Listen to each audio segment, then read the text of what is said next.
Well, thank you all for coming. I'm certainly pleased to be here myself. And Jerry listed quite a number of these Aspen workshops. I've been to a number of them.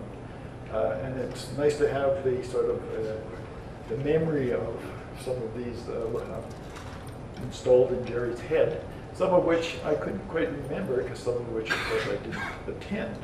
But I have attended a number that had to do with decadal prediction. And so the Decadal Climate Prediction Project essentially grew out of some of these meetings, as well as WGCM and WCRP. So what I was going to try and do is just to give a little sort of a background from my point of view of how we came to be here, and I hope I don't contradict what Jerry said too much. As Jerry mentioned, actually, the interest in this area, this is the diagram that actually grew out of a BAMS paper, and that grew out in turn of one of these workshops. And the Decadal Climate Prediction Project, this is a kind of a different version of this diagram, and it's appeared in a number of places. But the idea is that, as Jerry mentioned, that this is a kind of an interesting area that appeals both to the fact that there's initial value information involved, as well as forced variation. And that somewhere in the middle is this whole area of decadal prediction. And when the term decadal prediction is used, of course, we don't simply mean decadal averages and so forth. We mean annual, multi-annual, up to a decade. And the idea being both initialized forecasts of both the force component, the one that's associated with the external forcing, as well as the internally generated components. And of course, we always like to point out that this responds to one of the WCRP grand challenges, seasonal to decadal regional climate information. So some of the antecedents you heard from Jerry, and maybe I have got some of them mixed up, but this meeting in Aspen in 2008 was where some of this CMIP-5 design was produced, and there, whoops, that wasn't right. And there was a subsequent WGCM meeting in Paris that involved these kinds of things, and this is what essentially grew out of that meeting. Now, in the meeting, one of the interesting things was that in CMIP-5, or CMIP-4 actually, the earlier CMIPs, basically all of the information had been about, or all of the simulations and experiments had been about the long-term climate simulation. And so we had managed at this meeting, managed to introduce this near-term decadal aspect of the whole thing. And this was actually a diagram that looked something like this, where decadal was somehow at the same level as this scenario, these old-fashioned scenario simulations. So we were all very pleased and keen about this idea of going forward with these kinds of experiments. Now, as Jerry said, these were the designs of the experiments. I don't know if we can see any of this. The design of the experiment was, in some sense, a bit naive, because we didn't have a lot of experience with these sort of things. And so, because of the calculations involved and so forth, it was decided that there would be decadal predictions, certainly, that only every 5 years start dates would be suggested, as well there would be these 30-year simulations. And as well as these core items, there would be this surrounding group of other supporting experiments. The Decadal Climate Prediction Panel, there's a lot of P's involved, grew out of some experience with this experimental design, and presumably the workshop that Jerry also mentioned. And the idea was that at some point this was a child of WCRP and WGCM, and this decadal prediction component of CMIP-5. So they had all these nice words, or we added these nice words about what we were trying to do, but the real origin of this panel was to try and assess or provide advice on some of the CMIP-5 practicalities. And so people had begun to realize that drift adjustment was an important part of this whole aspect. The seasonal people had known this, or at least they had it in their minds, but the climate side, because we were bringing these two communities together, the climate side had not had so much experience with drift adjustment, or any perhaps. And so there was some discussion and some advice about at least minimum aspects of drift adjustment. The other item, as Jerry alluded to, was the fact that every 5 years is really not often enough. You need more data, you need more initial conditions. You need to have every bit as much data as you can in this business. And so the suggestion then was, the adjusted suggestion for CMIP-5 was every year initial conditions. And there were also, because of the way the CMIP had run, there'd be these big data tables where you were supposed to save just about everything. And we realized that that was really not the highest priority for CMIP-5 for the decadal aspect. And that so there were some suggestions or recommendations for adjustment to the data.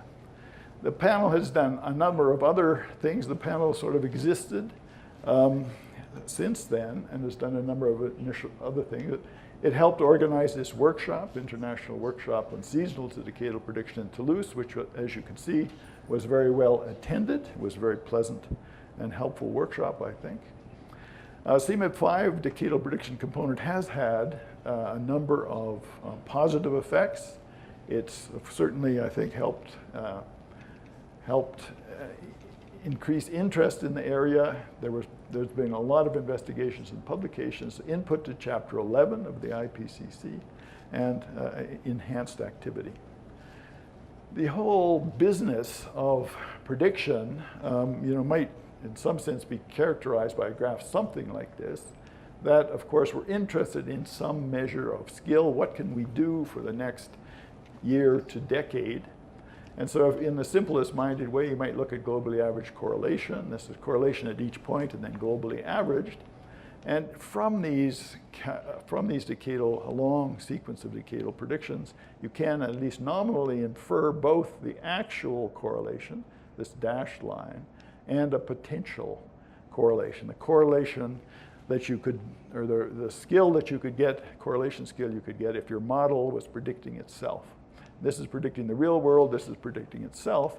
And then if you can, you could maybe estimate how much is coming from this force component, from the climate change component, and how much is coming from initializing the internally generated component. Yes? But forcing, you're ignoring volcanic eruptions, is that right? No, they are included, in fact, in here, yes.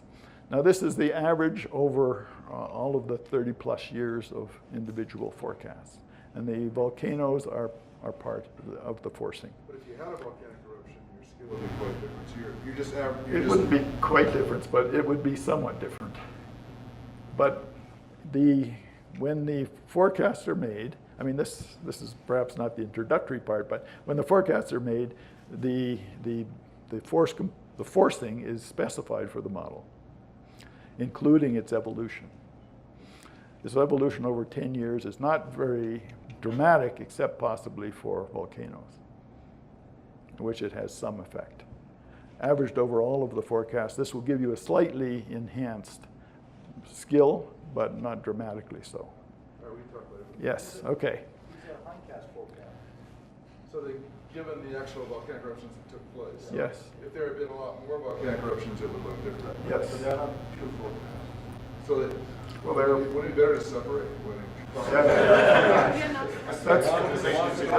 That's been a long discussion. Yes.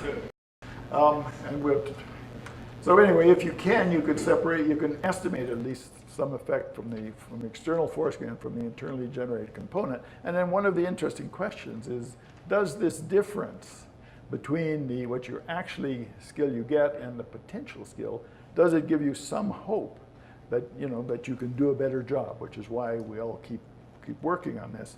We'd like to think we could do a better job.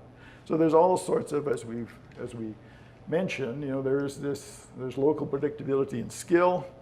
There are all these mechanisms that are involved that we would like to be able to understand, and we'd like to know how much we can do a better job. So what did we learn from the first decadal prediction experiment?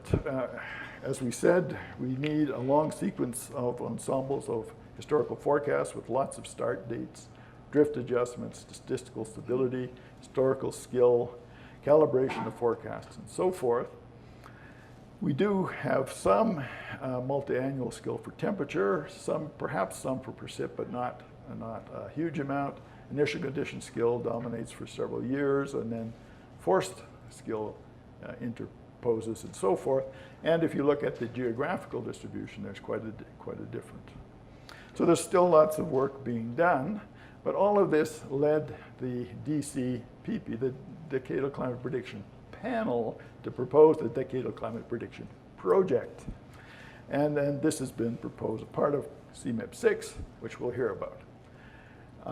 So the panel has representatives from all these groups. We're supposed to be this one big happy family with decadal predictions somewhere in the middle there.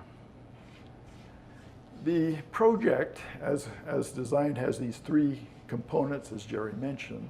Component A, which I'll just briefly outline because I think it's fairly straightforward, is hindcast, the design and organization of these decadal prediction hindcast component of CMIP 6. Forecast is an ongoing effort that Doug will talk about for experimental quasi-operational decadal climate predictions. And this is the idea that this should be able to lead into actual quasi-operational prediction.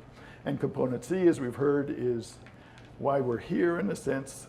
This has been entitled at least Predictability Mechanisms in Case Studies, and this is what the idea is that this is quite a broadening now of the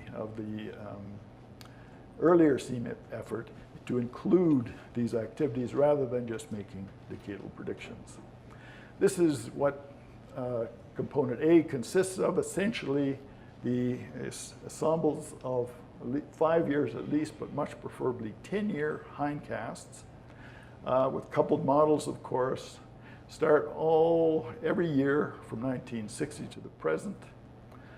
10 ensemble members, and the idea is that we'll prescribe historical values of atmospheric forcing.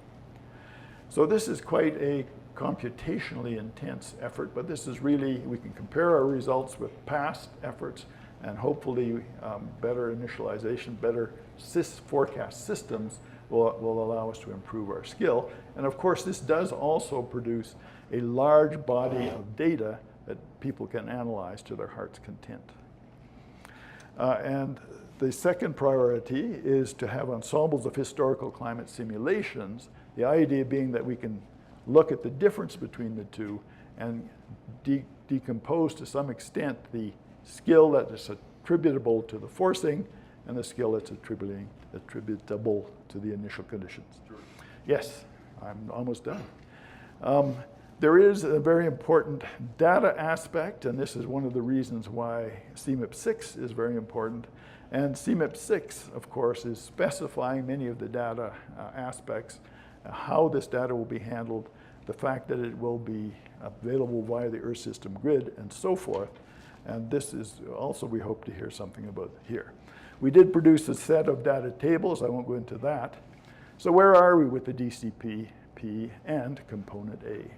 So we've basically accepted, I think, component A design, unless you'd like to make some suggestions.